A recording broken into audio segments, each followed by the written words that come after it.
This is the Criterion Creeps podcast, and tonight we're talking about Gimme Shelter from 1970, directed by the Maysles brothers and Charlotte Zwerin. The tagline for the film, "The music that thrilled the world and the killing that stunned it." And the synopsis from Letterboxd, the landmark documentary about the tragically ill-fated Rolling Stones free concert at Altamont Speedway on December 6, 1969. Only 4 months earlier, Woodstock defined the Love Generation. Now it lay in ruin on a desolate racetrack 6 miles outside of San Francisco. Sexy. Hey, it's the Rolling Stones. Hey, RJ, you got a favorite Rolling Stones album? No, I don't like the Rolling Stones. Why? I like some of their songs. They're okay. Is this like, I don't like the Beatles? No, I like the Beatles. You know, hey, Quincy Jones doesn't like the Beatles. You know, he earned that right though. Yeah. Because you know what? He went out and he made his own things. Because a lot of people beg on stuff but never try to do it themselves. Mm-hmm. So I think he earned that. No, I like some of their songs, like the ones in Martin Scorsese movies. Mm-hmm. But I always felt like there were other bands that deserved the credit way more than Rolling Stones do. Where it's like, not like the credit, but I feel like they get boasted up a lot of being like the guys who started this new wave of rock and roll, and I don't really feel like they did, because like, I mean, the Who came out 2 years later, and I feel like they were way more influential to where rock and roll kind of went. And like, I know they made different music, but I don't know, man. I like songs of the Rolling Stones, sure, but I don't own a single album of theirs, and I couldn't even tell you the name of one. I know one has Lips on it. Is that a greatest hits CD? I don't know. Yeah, I don't know what that specific, like, that's like a logo, I think, more for the group rather than any particular album. I like that. I like those Rolling Stones. I think, but you don't listen to music. Well, no. But I guess when I do, and as you kind of made a comment about, I guess like my like gateway into like listening to Rolling Stones, where I actually knew I was listening to Rolling Stones, was Martin Scorsese, like when he used them in Mean Streets, for instance, quite well. And then my buddy Corey, he is a Rolling Stones fan, and he was buying their CDs when was it Abco, Alan Klein's company. They started re-releasing all this stuff in like higher, like restored versions of the CDs. So he was getting those, and I was borrowing those and ripping them. Back in the late '90s, listening a lot to Hot Rocks, which was like their first, like the big collection of all their like their best '60s, early '70s stuff. Which is like, I still say that's my favorite for like all their songs. Like all their best songs are all in one there. Their best album, I would go with their Satanic Majesty's Request, which was their like dipping their toe in psychedelia. That album's really good. And I think two of their best songs actually show up in Wes Anderson's Bottle Rocket. What are those songs again? Oh, god damn it. Let me take a look. Well, I thought you would have that offhand. That's it's why like I asked 20, you. what is it, 20,000 miles? 20, something like that. There. Oh, you nerd. Oh my gosh. Well, I'll take it back for a second. When I said that I feel like they get too much credit and stuff like that, I honestly do, because there's like the people who are like, there's the Beatles, and then there was the Stones, right? And the Beach Boys. And the Beach Boys, yeah. So everyone talks about like it was like Beatles and the Stones and the Beach Boys. If it was me deciding, yeah, I like the Beatles, I think they were pretty good, but I like the Beach Boys more, and I like the Who more. So that would be my path through rock and roll history. Well, you can like every. They're all good. Yeah, well, people like talk Beatles about the Who. Yeah. Like who's saying? No, Who? Yeah, 2,000 Light Years from Home, and okay. I guess maybe it's 2,000 Man. I can't. It's been a while, but yeah. No, that album's awesome. What a great. I know I can like them all. I was just saying. I don't like the Rolling Stones that much. Yeah, you RJ these things. You're like, I hate AC/DC. I hate Rolling Stones. I don't like AC/DC. They suck. They suck. They suck. They're horrible. You just don't like. It's like Fight Club. You don't like the fandom. I don't like Fight Club either. I don't like the fandom. Oh, you did. I did once. You lied. Yeah, it is. It's the fandom. The Rolling Stones, it's not the fandom. But Fight Club, it was the fandom. I don't like the people who like Fight Club. And AC/DC, people ruined that band for me too, because it was like, okay, I kind of like these, and then every chowderhead comes up to you and is like, let's listen to Thunder and take shots, and like, I'm all for drinking, man. I love drinking, but I don't need to listen to AC/DC to get drunk. And I just hate like the way their music gets used, and like just culture, like at sporting events and every fucking TV movie, like commercials. Ugh. AC/DC sucks. I like Rolling Stones more than them. I don't dislike Rolling Stones. I just don't like them that much. That's all. Well, so what you could say, if you wanted to be more articulate, is that you don't like really have any strong opinions about the Rolling Stones. Yeah, that's a more fair assessment. There you go. Instead of being, oh, I don't like them. It's like, well, you what? What, did they kick your dog? Okay, yeah, that. I don't have any strong opinions. I like songs. I think like Gimme Shelter and Wild Horses are like real good songs. But I don't really like Satisfaction anymore because it gets used all the time. Sure. And that's one of the problems of being like one of the most successful bands of the last like 50 years. Yes, it is. Who are still active. And well, like in Almost Famous, you think Mick Jagger is going to be up there doing his thing at 50? No way, man. And I don't think... Actually, you know what? So listening to his like live stuff in this documentary, and then when I just thinking back to his songs that I know, like Painted Black and Gimme Shelter and stuff like that, I feel like they were re-recorded when they were older. I think they sound way better older, like not like older, like let's say late 90s. Like in the 90s, maybe they re-recorded these songs, because I think when he was live at these concerts, they sounded horrible. Mick Jagger, not the band, Mick Jagger, I feel like sounds horrible because he's always like, ah, ah. I think the recording studio did him well, is what I mean to say. The studio sound? Okay. Yeah, I don't think he sounds good live, is what I'm trying to say. Yeah. Okay. So we'll get into my opinions on concert films and whatnot, which this is.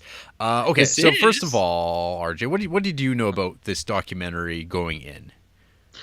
All I knew was that some guy got stabbed at a Rolling Stones concert, and this was a documentary about it. Yeah. How it was a documentary about it, I didn't know.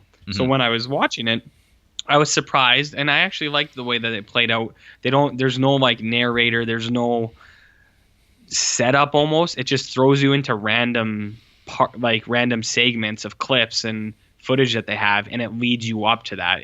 It shows you, like, it takes you on that. So I actually thought that was really, like, they did a good job on how they set up this documentary. Right, yeah. Because they use this, they have this, like, they have a footage they shot when they were at Madison Square Gardens, which is like where the brothers were filming their stuff. They shot that concert, and then I guess from that point forward, they're like, "Oh, you're doing this Altamont thing." I was like, "Hey, we'll just like stick on the road with you and like document the whole process. Why not? Cool." Yep. That's all. Like a lot of like these like kind of iconic documentaries get started, just like an innocuous thing that like what just turns into a bigger thing. So this documentary kind of gets lumped into kind of like when people talk about like the demise of the love decade, people point to like Robert Kennedy getting assassinated, Martin Luther King, talk about Manson murders, and Altamont just turning into like, hey, look at all this, like this fucking hippie shit and like the violence and uncontrolled nature of it, and no one knows what to do. So that's kind of like, and it's like all at the end of the 60s, so it gets like a lot of attention to it. And so Gimme Shelter just happened to be the documentary being made at the right place, right time, or wrong place, wrong time sort of thing. So I'd seen this, like, I've seen this a few times. Actually, and there's like no reason for people not to watch it. It's actually on YouTube in its entirety. Really? Criterion has it up there, I think. So it's readily available. It's on Canopy. I happen to actually have this on DVD. Nerd. It's on Blu-ray, but I don't know if it would be really necessary to upgrade this to Blu-ray, because I don't know how great this would look in HD, because it's like 16 millimeter shot, quote unquote, direct cinema style. So it's very handheld. in situ, and it's not like a particularly beautiful looking film or anything like that. But I think the film manages to capture a lot of like really great moments and shots and stuff like that. The first song that comes up in the Gimme Shelter documentary is Jumping Jack Flash. I take particular note of this. Mick Jagger, he's rocking this like sweet, like his American tour outfit that he's got for the tour, which has got the Omega symbol on the chest, and he's wearing this like silver cape with the American top hat. That's pretty awesome. The Lululemon symbol, right?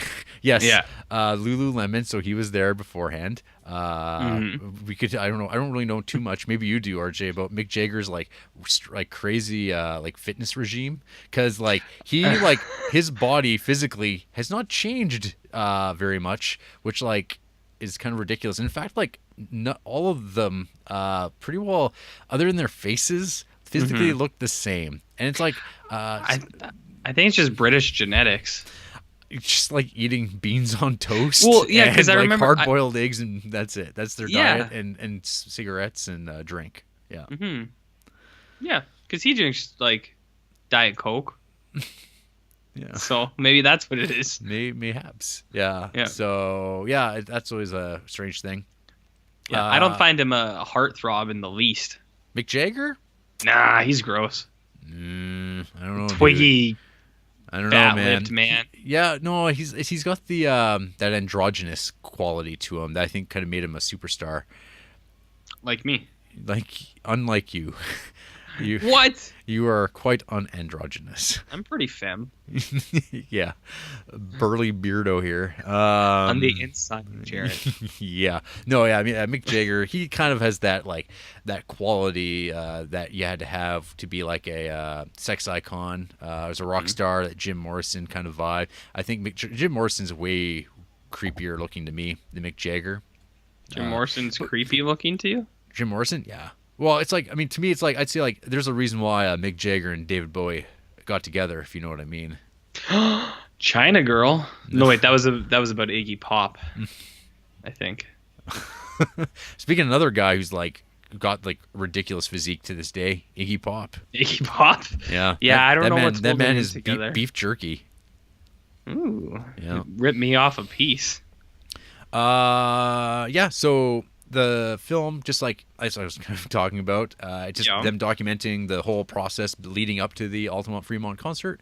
And in between, there's like footage of the Stones watching the footage of the documentary as it's being played out in front of them, the way it's going to come out in sequence, which is an interesting thing because I can't think of very many documentaries that have been made that have followed this idea of having your subject be a part of the editing process and have that then incorporated into the film. I'm sure it's been done before, probably as a direct result of being influenced by Gimme Shelter, but I guess there's got to be a reason for it, and we can debate whether or not it's effective or not, or how it's used here. There's like the ridiculous size of the book that comes with this DVD. It is like thick. It's got like, I think this thing's got 4 or 5 essays, which I did not read a single one of, just because I managed to take enough notes. I think watching this, my own thoughts. Well, the bit that I made a note about is like the radio interview listening. So like one of the other faces that you see a lot of in this that it seemed like the filmmakers were attracted to was Charlie Watts.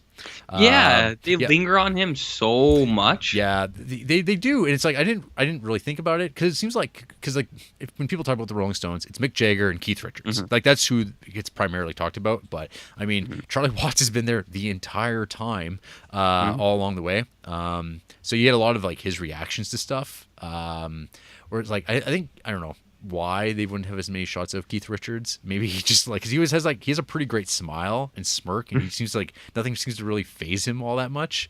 Whereas like Charlie Watts definitely seems to be a more introspective, thoughtful person of like the group, which is just like purely projecting, I guess, just based on how they depict him in this. He's the drummer. He seems to be a bit more resigned or whatnot.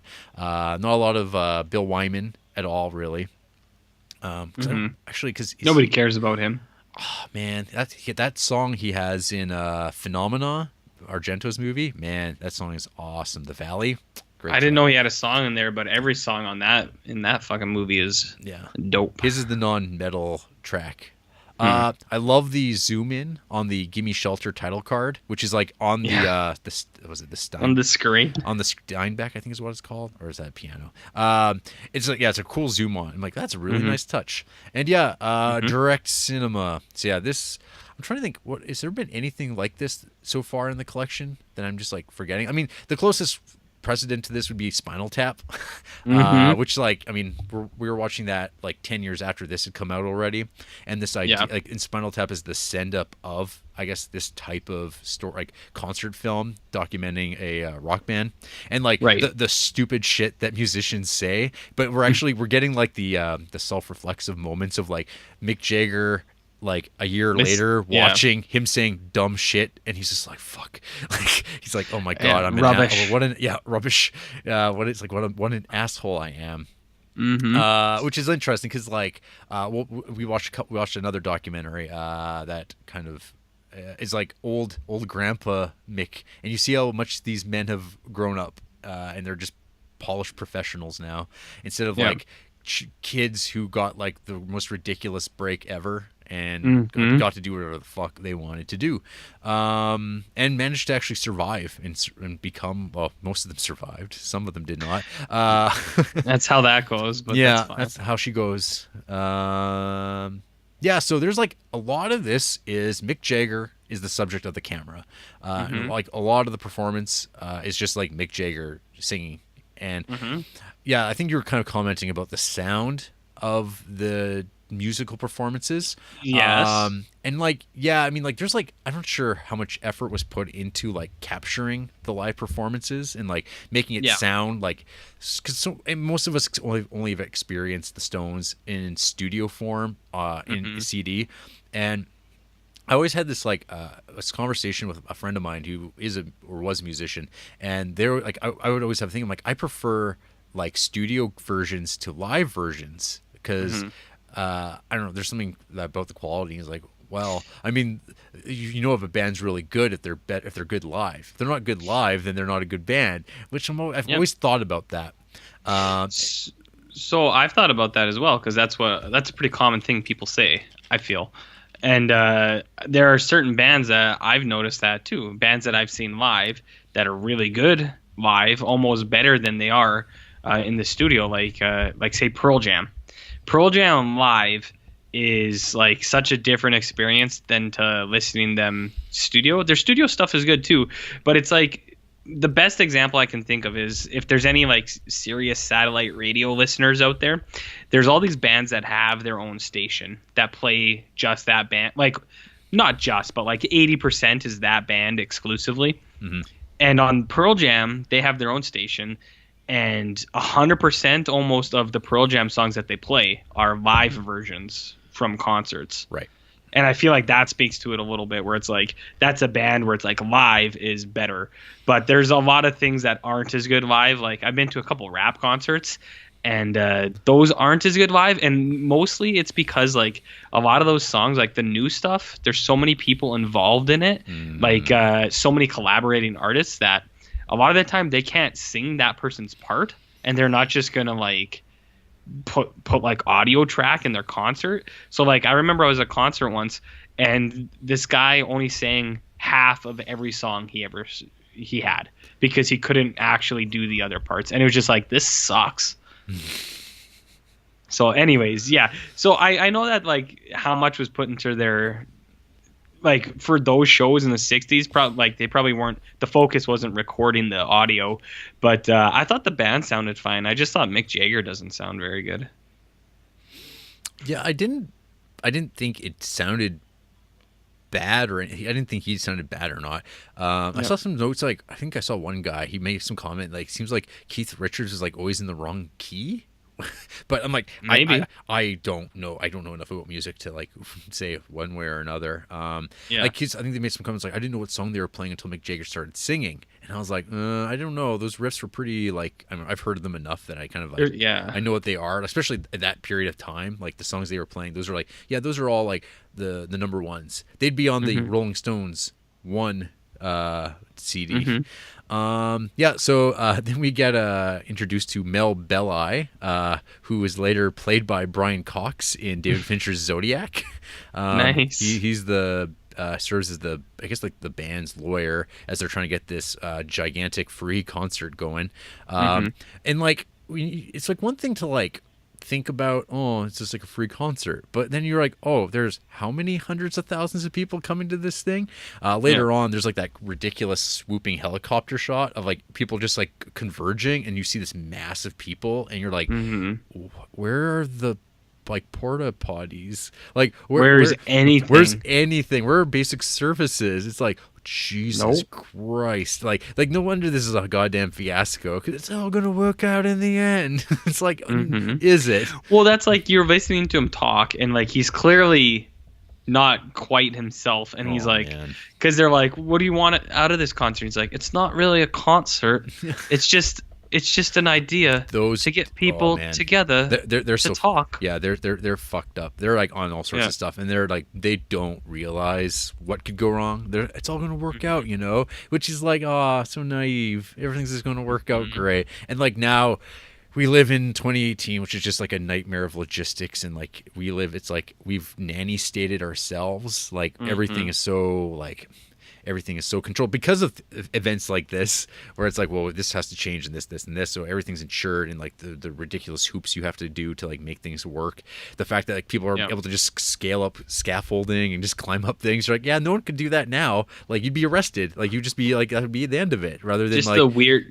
Yeah, sorry. Oh yeah, no, that was like about all I was going to say about that. Yeah, I was gonna say the weird naked people who can actually get on stage at this concert. Like, there's so many naked people at the concert, and then they're all just walking on the stage, and it's just like, it's like how like there's no security there. Yeah. Is this what it was like? Because they were like, when they were doing these concerts, they were mega popular. It's like, I feel like they would have at least put in a guardrail or something. That would be that'd be fascist, man. So then one of the next tracks that comes up is Wild Horses, which I think is like probably one of their best songs, easily. And it's kind of like this real mellow moment that's like just shots of like Keith Richards' boot just bouncing up and down as he's like zoned out listening to his own music. And that's like a weird thing that happens again in this film too, is like them listening to their own music in like their hotel room. You're like, oh, that's really odd. I never thought of that. But they're really into it, and I'm like, well, whatever. They're probably like, oh, this is a really good band. Who is this, man? Yeah, that's what I thought too. See, this just fueled my like, I wonder if they're even that good. It's like, did they know what they were doing, or did other people write their music for them? No, they played it, and it was just, they were the frontmen, like Mick. They were pretty good. They did this. They did. RJ. We'll see. It's not nowadays. And it's also in this Wild Horses sequence where you get Charlie, that crazy like Charlie Watts looking at the camera. Oh, like, for so long. And it's like who's gonna break first? And it's like, what a strange moment. And like, it's like there's a few notes where I've made for myself where I'm like, because it's been a while since I'd watched this, but there's like things in my mind that watching them again, the moments are over really quick, but I'm like, in my mind's eye, I'm like, oh, this shot goes on forever, but it's actually really quick. But this shot does go on for a while, and I'm like, what a great little moment, and like keep it in the film of just like, just confronting the subject and like making them back down. It's just crazy. And then like the one thing I totally forgot about, and I don't know how, but the Ike and Tina Turner performance. Oh God, it's so off-putting. Which is the intent. It's like, I don't know, it's pretty awesome, dude. I was real uncomfortable watching that because you're a square, RJ. Yeah, such a square. I am. No, but you know what? So I contribute to society. It's so good, and there's like, of course, it's like this is like. Performance that like, oh hey, Rolling Stones, you got to follow up that, and they're like, oh, sometimes it's nice to have a chick on these shows, and then it comes up, all right, now it's time for the real show to begin, and he's like, oh, he's so pissed. Well, it's like, yeah, you having Ike and Tina Turner show up before you, and like she just like fucking masturbates a microphone. It's like, yeah, have fun, guys. Good, go have fun out there. Then they perform Honky Tonk Women, and this is like where we get like the first kind of taste of craziness of like people just running in. like on people, the stage. Yeah, like over, and it keeps happening because a madness sets in sometimes in these scenarios where one person sees another person do it, and then they get this into their idea. They're like, yeah, I'm going to do that too, and they have to keep playing and like, okay, oh god, another crazy person's up here. Are they going to try to stab me? I don't know, and they just keep getting just like hammered by security and tossed off to the side, and they keep coming. So that's good. And then we get to Altamont finally. We get the big helicopter shot, pre-drone footage. So it looks way better than goddamn drone footage. I thought you loved drones. No, that's like the one thing that like when it comes to like Twin Peaks: The Return is I think that stuff's gonna age real bad. But I think he made it look as good as like it's got all those great shots of the Pacific Northwest trees and the fog. That looks really good. So, but I think this whole era of like drone documentaries of drone footage in it is just gonna look so. We're all gonna laugh at it and like Sicario. With the drone video game night vision stuff. Oh man, I don't even remember that. Anyway, so the Rolling Stones, they land in Altamont, and Mick Jagger gets punched in the face within seconds by some guy, and you're like, oh, good. This is going good. Yeah.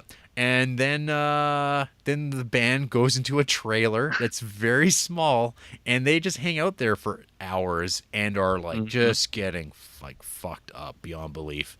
Like who knows the smell of that thing, the fucking substances. Oh, you can only imagine like what the hell is going on in that little trailer.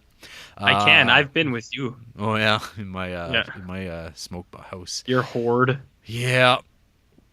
So, first note here, my first reference to George Romero's Dead trilogy. Even before the concert starts, this feels like that footage in Dawn of the Dead with all the hillbillies hanging out killing zombies. We're just like, you're just hanging out, and there's just people doing shit. They're like wearing crazy. Sometimes they're naked. Sometimes they're just dressed all nuttily, and just like this whole range of people, like people who are like there to listen to music and have a good time with their family, and then there's like just a bunch of like dropouts and kids, and then you get like the real far out people who are living the lifestyle, like it looks like they're fresh off the commune, all just colliding. And then you get like the Hells Angels, who like I'm trying to like put my finger on how I feel about them in this. I'll get to that maybe a little later on, but yeah. And then we get our like I don't know if they were the actual opening act of the show, but the Flying Burrito Brothers, like got to be like one of the least essential acts of all time. They get to play their like one song that you've heard of. That's great. And then my note here is moshing sucks. So yeah, I don't know, RJ. I haven't got to that note, but we could talk about it now. Hey, how live concerts and stuff like that. I don't have very many experiences going to like live music. Like I've gone to like other than like going to the bar and seeing like a random act. I've seen like tons of that stuff, which I don't even count. But like actually seeing major like label produced artists, I can count on like one hand who I've seen. It's pretty high. It's like I have to like be really interested in seeing them. Probably on the lower scale of that, I've seen Jonathan Richman at a bar, and that was like people would be really being into Jonathan Richman, so it was pretty low key. But like when I saw the Pixies in Edmonton, that was like kind of annoying to a certain degree, because people are just like deciding, I want to thrash, I want to fucking start moshing, and I want to crowd surf, and that shit fucking, I hate it. You know what? So I actually have been to many musical events. You name it, I've been there, dog. How was Nick Cave? I never saw Nick Cave. Well, I named it and you didn't. I have though. Name dropper. That best live show I've ever been to. Interesting if true. But I was gonna say, so I have been to many outdoor festivals, big time concerts, little pubs, whatever. When I was younger, I think it is probably what anyone would say when describing any of these situations. When you're younger, you're usually more into it. But when you're older, I think you either grow away from it or you stay like that forever.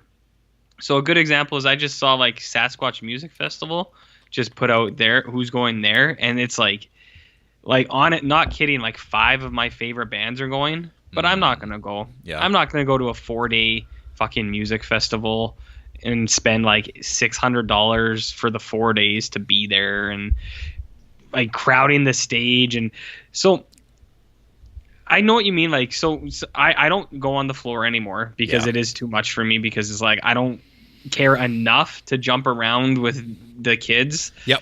I would rather sit in the back. But even that is getting to be a problem these days. So a good example is like with Andrea, she's really short. And when we go to concerts, even when we're sitting in a back section, as soon as the concert starts, everyone stands. Yep. And then you obligatorily have to stand, because it's like I can't sit because the people in front of me are standing. Yep. And you just have to do it. Yep. And it's a real fucking drag, man. Because even with her, when she stands, she usually still can't see over the person in front of her. So it's like a real bummer. It's like, why are we even here then? Yeah. So I'm getting away from it. There are still bands that if I had the chance, I would definitely go see, you know. But I don't know. It'll take a pretty big band or a favorite for me to actually make the effort to go see it, because live shows are getting to be a real fucking hassle. And they're expensive. You know how much a beer was at the Iron Maiden concert? It was like $11. Oh my god. No.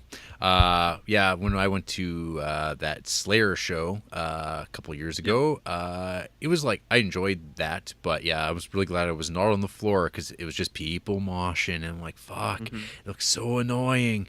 And this mosher here in Gimme Shelter, holy fuck, this guy is just like, I don't know, he's like on drugs on top of it all, or just doesn't give a shit, and just kicking his legs and arms into people, and you're just like, dude.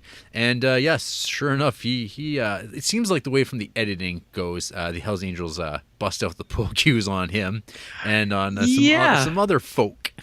Well, what I was wondering was, well, I guess that there was like zero security, but I was like, where did they get the pool cues from? Exactly. It's like, did they bring them with them? Where's the pool table?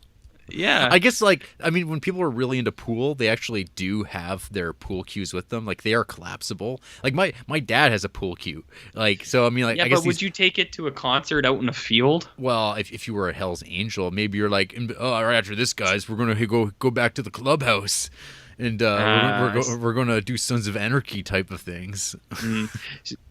So your dad carries his pool cue with him wherever he goes? Oh, he had a pool cue, and he would keep it in the trunk of the car. Like, because sometimes, like, he'd be traveling, but like, hey, I could play pool and have my own pool cue. Because, like, why do you need it in the house where you don't have a pool table? Right. And it doesn't take up a lot of space. And, like, on a motorbike, yeah, like a pool cue and half is like, what, like it's not even, it's like half a meter, so you can slot that in anywhere along with your, like, I don't know, machete and gun. Yeah, or a long knife, a nice long knife. Hey, next up, Jefferson Airplane, another like band that I'm like, boy. Yeah, so they're, oh, what, do you just hate music? They're Jefferson Airplane, I don't know. White Rabbit, man. Yeah. There's a lot of fucked up people in this. My note here, where are the porta potties? Then I made the note, Hell's Angels do seem pretty cool. And this is, they do beating the fuck out of people, like, and just like losing it, punching lead singers in the face. Yeah. They seemed well intentioned though. Well, like when stuff gets really rough, they're like the part of the only ones trying to like stop it, because they're the alpha dogs in the situation. Yeah. So so this is the thing where, like, yeah, they probably were, because I don't know if they probably were drinking themselves, but they also had like a way different temperament than everybody else that was there. But they did not know, because they're not trained to be security, let alone police or whatever. They don't know how to de-escalate situations. They're there just to like, well, my response to something I don't like is to beat the fuck out of it. So that's dumb. Nice. But that's what you get for hiring bikers. Yeah. Well, you know, they don't seem very smart, the Rolling Stones. Well, so. I don't think they really had a lot to do with that beyond, like, yeah. I mean, they're the their managers it's like blaming them for, like, bad organizers. It's like Well, the promoters are at yeah. fault, right? It's like they're just part of it and like they're the face of it. But it's like at the end of the day, it's Yeah. like, well, they're like, hey, 26-year-old musicians, what should we do for our security at this 300,000 seat like live free event? It's like that's dumb. Who let them be in charge of that? It's like it's like kind of like they're not responsible for that either. They're just like kind of the people we're following in this story. Yeah, the documentary shows that like where it's it shows like a couple of the promoters, and they get asked like 6 times by different reporters. It's like, hey, did you know that like your facility can't hold, or like this place can't hold that many people? And they're like, no, we'll make it work. And then they get asked again. It's like, no, seriously, did you know that like you can't possibly have that many people at this place? And they're like, no, we're fine. So like it's definitely, it was the promoter's fault, but. Yeah. Still. Yeah, it's like blaming, I don't know, Hulk Hogan for like, oh, someone got beat up. Like, yeah, it's just stupid. Anywho. I like Hulk Hogan. Yeah, me too. There's a great bit here too where a dog, so the Rolling Stones, they finally leave the trailer and they're like escorted up by the bikers to the stage. They start playing their songs and things are getting weird and a little heavy. There's a dog that just walks across the stage, which I thought was pretty nice. Yeah, it was cute. Yeah. So anyway, wild packs of family dogs. That's right. There's so many wild dogs in this movie. That's right. Yeah. So yeah, there are many weird naked people in this, and I couldn't help but think about Night of the Living Dead, where there's just like, oh yeah, there's like a naked person, and they're just like out of their minds. They're coming toward the stage, and they're like climbing on top of people, and that just made me start getting into like Mother territory of just anxiety. Yeah, I was really uncomfortable watching this. Yeah. All those gross, fucking dirty people naked crawling around other people's bodies. Ugh. Mm-hmm. Yeah, not RJ times, that's for sure. The naked body is disgusting, Jared. Mm-hmm. And then we get this great sequence. I think one of the better sequences in the documentary where you get this scene where it's a shot of Mick Jagger and he's looking out into the crowd and he sees something. We don't know what he sees, but it's like obviously something fucked up. And then there's like the people who've like are at the front of the stage and they're looking back and they're looking at Mick Jagger's face and they're looking back and like you're getting this like registration of their like, oh my god, this is really fucked up, oh my god. And then but then like Mick Jagger starts singing again. And they're like, because it's Sympathy for the Devil, I believe. Yeah. And like, oh, they're like, oh, yeah, they're trying to smile and like, yeah, haha, let's all pretend everything's fine. and then there's like the one shot of the woman, her face is like crying, and you're just oh my god. And yeah, I don't know how I didn't leave a note here about it, but then there's like Wolfman guy, and.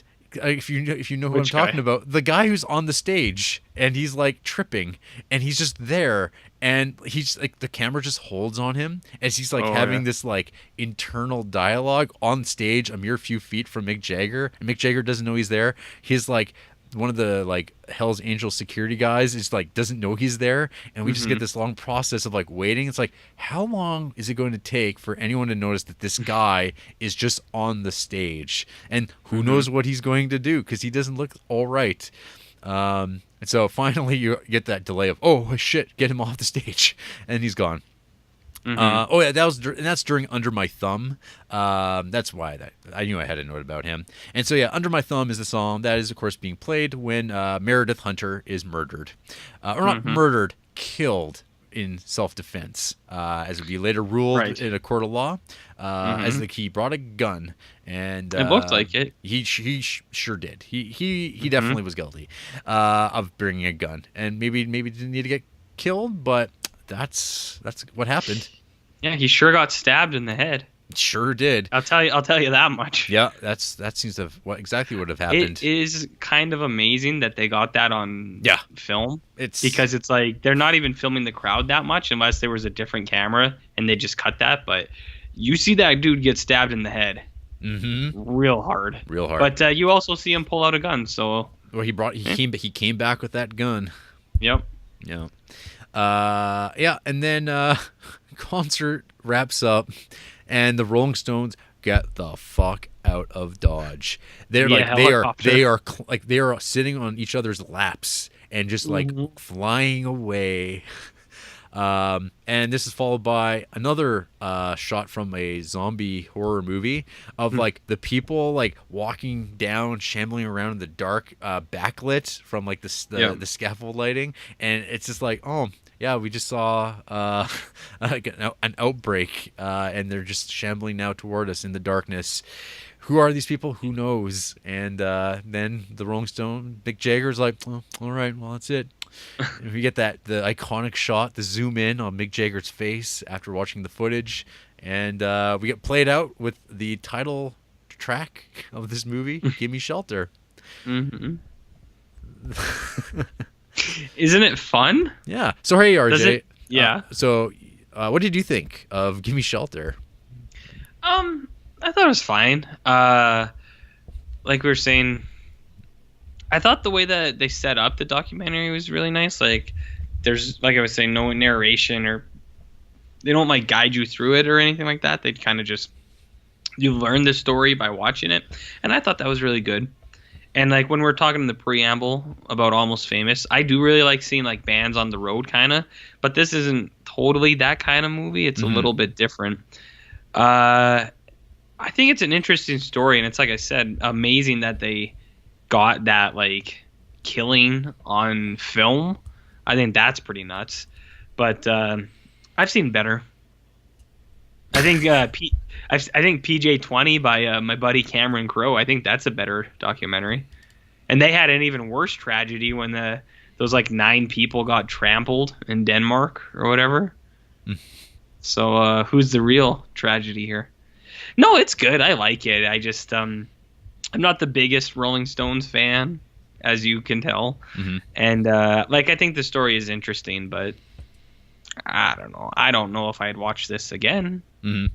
Not soon, at least. Maybe in like 30 years. Okay. What do you think? Do you dig this? Yeah, no, I think no, this is a great inclusion in the Criterion Collection, and I think it's really good. I think it's interesting. It's got like so many like throwaway moments that only documentaries can never really pull off. Like you can't have written this in the same way. Sure.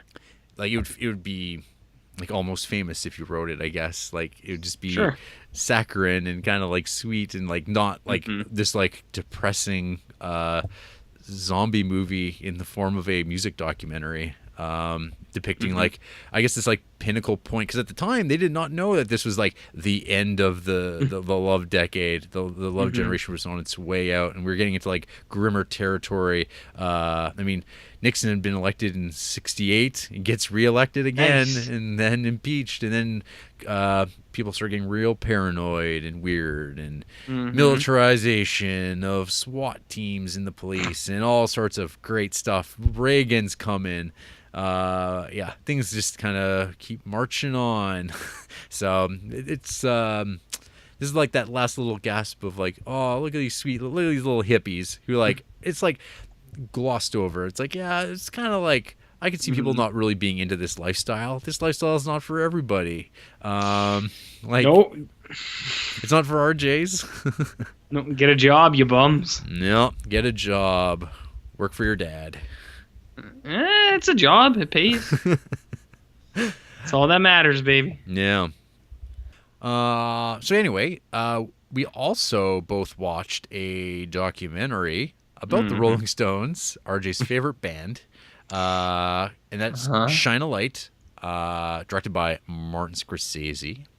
This came out, god damn, almost 2000. Like, no, 2009, 2008, like 10 years ago.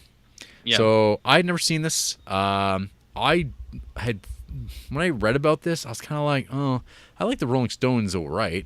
I like Martin Scorsese, but in combining the two of them, it's like, well, that sounds like a great recipe. But at the same time, I'm like, this is a concert, like a straight up just video concert type of deal, right? And so my interest in this was always like pretty low. But I figured, hey, since we're watching Gimme Shelter, the like iconic Rolling Stones documentary, I guess, might as well watch Shine a Light, because I wasn't going to go out of my way to find the other documentary, Cocksucker Blues. Gross. Yeah. So anyway, watch Shine a Light, directed by Martin Scorsese. My first note about this is the Rolling Stones are old. This isn't anything new or revolutionary. They are still playing and active and making music. I think they actually just had a new album come out in the last year, so that's crazy. But yeah, like, as any great band goes on in time, their music becomes less and less essential. So a lot of the times they have like some new stuff thrown in, intercut with their like classic stuff that they know that everybody wants to listen and hear them play. That's just typical stuff. So, I mean, okay, one thing I'll made a note about here was just like the whole, like, the most interesting part of this documentary for me was like the first 10-15 minutes, which is like all the organizational stuff of getting this concert together, with Martin Scorsese doing the planning, and like the Rolling Stones figuring out like their track, the way that the order that they'd play their music in, just the weird like awkwardness of them like just standing around. But like it's just like such a difference from like Gimme Shelter, when they're like so young and disorganized and like just not like living the rock star life, and now they're like old grandpas who are like, oh, this is how it works and this is what we have to do. And they're still like having to like write music and practice and stuff like that. And to me, I don't really know anything about music, how it's made, but it seems like a real pain in the ass. And I marvel at how music is ever being made or how it happens. So I always find that process interesting, because like when I hear music getting constructed and like them like sounding out stuff and playing through things, I'm like, I don't even understand what's going on. Like I understand a lot of things, I guess, when I see it from afar, but like music is one of those things where I'm like, this seems all very floaty and I don't really get the theory behind it, but it seems to work. And some people are really good at it, and the vast majority of people are very average at best. I don't know. Any thoughts? Thoughts of that? I watched about 20 minutes of Shine a Light. Yeah. And I turned that shit off. Yeah. But I counted it as a watch because I play ball like that. Yeah. So that to me is like probably the most interesting 20 minutes is in that first 20 minutes. And because after that, it's just it's concert footage intercut with footage of them from like previous decades and them doing interviews from like in the past, which like I kind of skimmed to just to watch that the clips, which I'm like, yeah, that's fine. It's like going on YouTube and finding interview clips with guys if I was like really into the Rolling Stones. So yeah, we have Bill Clinton. We have Killary. We have references to the Clinton Foundation, which I just thought was funny nowadays. And there's like a comment, like, because apparently Bill Clinton like was behind the organization of this like final night of their tour that they were doing at the time. This isn't their last tour, because they're still touring, but this is the last leg of this particular tour they were on. And there's this bit where Bill Clinton said this is not the first time he's like come out to open for the Stones, because the Stones helped spread awareness of climate change in 2001. I'm like, man, Clinton Foundation's climate change. It's like it's all still there, and this is like, yeah. Anyway, so I made a note asking, is Mick Jagger still sexually fulfilled as he was in 1969? Well, it depends who was with him, Bill or Hillary. Yeah, I don't know. These people. Yeah. So now we have like all the aging baby boomers all listening to the same music that they've listened to in the 60s, and I'm like, yeah, this is what happens. Jumping Jack Flash gets us started, just as in Gimme Shelter. I do not like the sound of this version of Jumping Jack Flash at all. And then I wrote a note here. Hey, RJ, what's the best live musical performance you've ever seen? Me? Yeah. Best concert, maybe like Pearl Jam, but best for me was when I saw Modest Mouse. Okay. I guess, because they're my fave. Yeah. And they played in a really small venue, which was neat. Yeah. So anyways. Yeah. I think I already said earlier, Nick Cave and the Bad Seeds when I saw them in Edmonton. It was a pretty awesome concert. Hey, RJ, what's the worst musical performance you've seen live? Ooh, fuck. Let me think about that for a second. You say yours and then I'll say mine. So I think like I'm not going to include like seeing a bad act at a bar because that's that don't count. Nothing. No, we're talking main headliners here. Well, I think speaking for my friend Lawrence and Patreon of the show, he'd probably say Meatloaf that he saw a few years ago, saying it was I heard real sad and bad. But I'd have to say, because I've seen very little, seeing Bob Dylan live was quite the disappointment. I've heard a lot of people say that. The show he did here in Creepsville sounded like he was old and sad, and everyone just felt like he should go to bed. And it was just like, you shouldn't be out here, old man. And it was just God bless the guy. Like he's still out there, old as fuck. But yeah, it's just like the band all like seemed, it was all very professional, but I was super underwhelmed considering like I hold Bob Dylan in a pretty high regard, like at least again like in his like classic period, 60s through the 70s and stuff like that.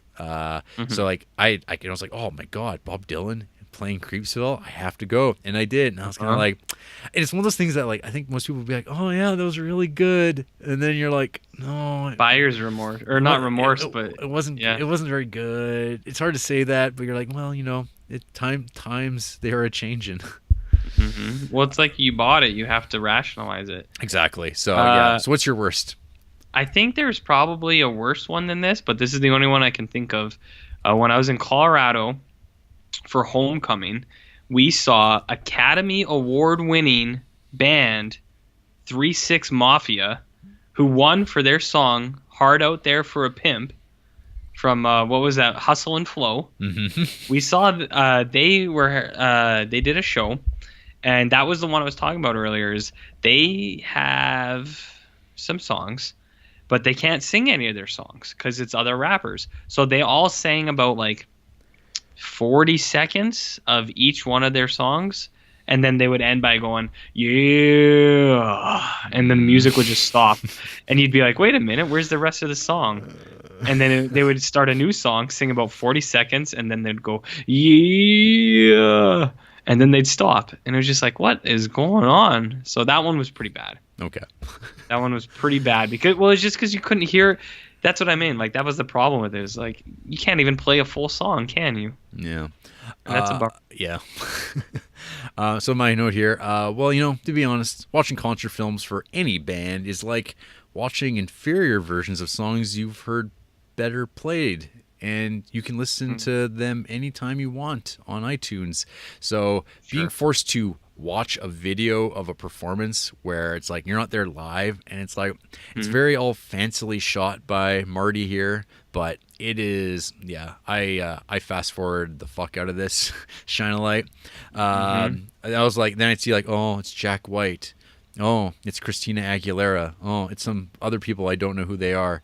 I'd rather watch their concert than this one. No, I wouldn't watch any of them because it's a music. You wouldn't watch a Jack? Oh, okay. No, I wouldn't. I don't like concert films. So I mean, like, Gimme Shelter is like jumps across that, I guess, because it's like it's a document of like the moment as well that it's existing in, and there's like, I don't know how interesting it would be to like film a direct cinema style White Stripes like Jack White concert or a fucking Christina Aguilera concert.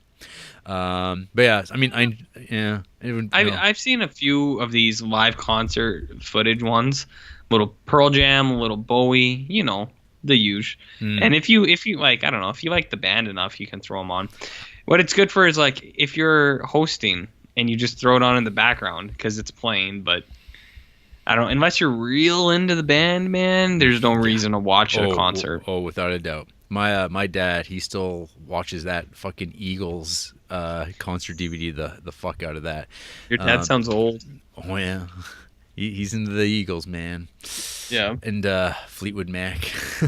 Nice. Who isn't into Fleetwood Mac? That's true. So yeah, not a recommend on that Shine a Light. I'd have to actually say that it's probably my least favorite Martin Scorsese film, and I'd probably also put The Last Waltz in there too, because that's like a concert thing about the band, and I'm pretty yeah. I'm pretty indifferent toward the band as well. So I like the band more than the Stones. Yeah. There's but continue. Name these. What are some band songs off the top of my head? I can't really think of any. So Rolling Stones win. I also watched for the shits and giggles, Sympathy for the Devil, aka 1+1, directed by Jean-Luc Godard. Oh, Criterion alum. Yes. So this came out in '68, and I have no idea which cut I watched because apparently there's a producer's cut and a Godard cut, and I don't know if it really would matter too much.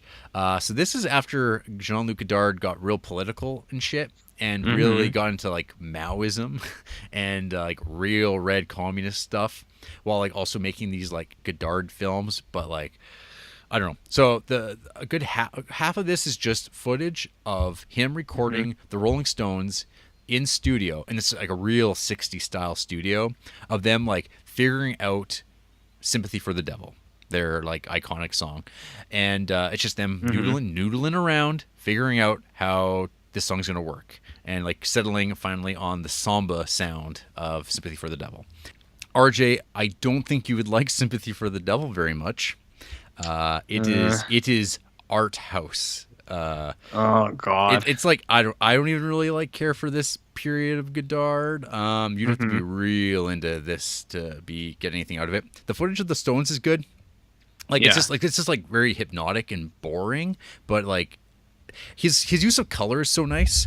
But like so intercut with this footage is like this backdrop of like Black Panthers reading like Communist Manifesto and Marxist like theory and Maoist stuff, and it's just like really well shot, but it's like okay, all right. It sounds horrible. Yeah, it is. Yeah. Wow, I'm glad I didn't watch that fucking thing. Man, I you know what though? I think it's way more interesting than Shine a Light, because I actually watched it in its entirety, and I did not with Shine a Light because it's like it's a concert film. Who cares? It's like like I said. I mean. I do like the Rolling Stones, but it's not like I'm going to die on the hill defending them or be like convincing you like you got to listen to this deep cut to be really convinced that this is like the greatest band. I have like their like iconic albums, like, but I have a lot of like bands' iconic albums. So I mean, like they're good, but I don't listen to them all that often. They're fine. Yeah, they're like they're good. They're a great act, but like I don't have to be. They're not my favorite. That's like what I'll say. Like I acknowledge. Yeah, no, they're cool and. I get it, but yeah, I'm not going to be talking about busting up my 40 licks and talking about it endlessly. And like, I think their best period was the 80s, actually. Yeah, I don't want to hang out with anyone who talks about that stuff. Well, they're boomers. Your dad might be a real Rolling Stone fan. No? No, he likes the Beach Boys, though. There you go. Which people don't give them enough credit. They were come on. They were a hip band, man. Brian Wilson was onto something. Come on, they don't get enough credit. They get plenty. Well, no, what I meant is they have misplaced credit. They're not all about surfer dude stuff. That's when they got real bad. It's when that's all they became. But they didn't want to. They're called the Beach Boys. I guess that was their first mistake. It's because Brian Wilson's dad like put a stranglehold on the fucking. The band and then like hit him on the head a bunch, and then he was held hostage by a psychologist for like 20 years or whatever. All pilled up. Fucked up. 400 pounds in his bed. Just anyway. Good times. Good times. So who hates Gimme Shelter? Joseph Trushin does. He gave it half a star. I was made to watch this a couple of weeks ago, and now, after a lot of deliberation, like a juror, apparently, I can confirm that this is the worst film I have ever seen. I hate this film. Wait, let's not call it film, because that gives it some credibility about having a plot, story, or purpose. In fact, the only purpose it has is that it shows how sucky people are. The moral of Gimme Shelter is to say, never do anything nice for anyone because they are just going to exploit it and be idiots. If I could imagine the worst place in history ever, it would be the concert shown in Gimme Shelter. The music sucks. The people in it suck. It makes you feel dirty and grimy watching it. It is an insult to all documentarians everywhere. This is excrement put on screen, and it makes me never want to listen to the Rolling Stones ever again.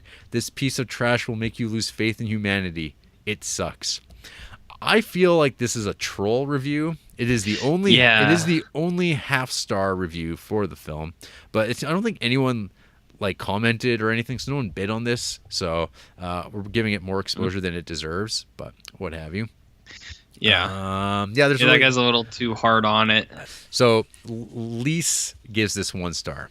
My rating should prove that I'm not a huge Stones fan, never have been, but I am a fan of film, and I know how to distinguish between decent filmmaking and something else. I just imagine this person writing this with like a decanter of wine as they're like swishing it back and forth, except in this case, it seems.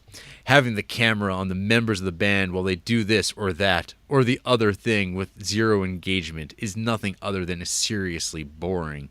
It's the modern equivalent of listening to someone go on and on about a film in a 2-hour podcast. Tell me why I am supposed to care about one person's opinion for 2 hours or backstage home video of a band. I didn't watch it all. I stopped after 1 hour because I could not be bothered with the rest. Maybe something amazing happened in the next hour that warrants 5 stars or 4 stars or more than 1 star. I most certainly didn't see it. I don't see how documentary, maybe more like reality TV before it became a thing, could warrant such fandom. But it does. It's not like I'm being insensitive to the fans. I'm a huge fan of Prince and Harmonium. Oh, shut up. What? If it turns out someone had followed them around with a camera, I'd be all in and would adore the result, I'm sure. 5 stars no matter what. 4 stars maybe. So, if you are a fan of the Stones, give her. If you are a fan of the history of documenting modern musicians, this is for you, I think. But if you have just a mild interest in the Stones and an even more mild interest in music videos, give this one a pass. Best music doc ever? Yeah, this gal says bullshit. Or if this is the best, then as Peggy Lee asked, is that all there is? Peggy Lee. Okay, you know what I think is kind of funny, Jarrett? Yo. I like how they're like, who gives a shit what some fucking loser says on a 2-hour podcast or a 2-hour documentary? It's like, who gives a shit what you write in your fucking review that no one will ever read on Letterboxd, except even bigger losers like us. Yeah, we're giving them exposure. Yeah, who's the real loser here, right? Yeah. God, great. These people look too much into this shit. This fucking documentary about a band made in the 60s. Like, I don't really like the Rolling Stones that much, but I'm not mad about it. I'm not like, oh, this movie fucking sucks. It's the worst use of my time. As an appreciator of film in all its forms, this is not making the cut. Yeah, I like music and I like movies, but I don't care about this. But I'm not mad about it either. So grow up is what I would like to say to those people. Nerds, right? Mm-hmm. Well, RJ, in the time that this podcast was recorded, 4 people had babies out in the field behind my house. And there's been at least 4 deaths. One man was stabbed. The other one OD'd. Someone cut themselves up real bad. So I think it's time we fly away in that helicopter. Fucking beam me up, Mick.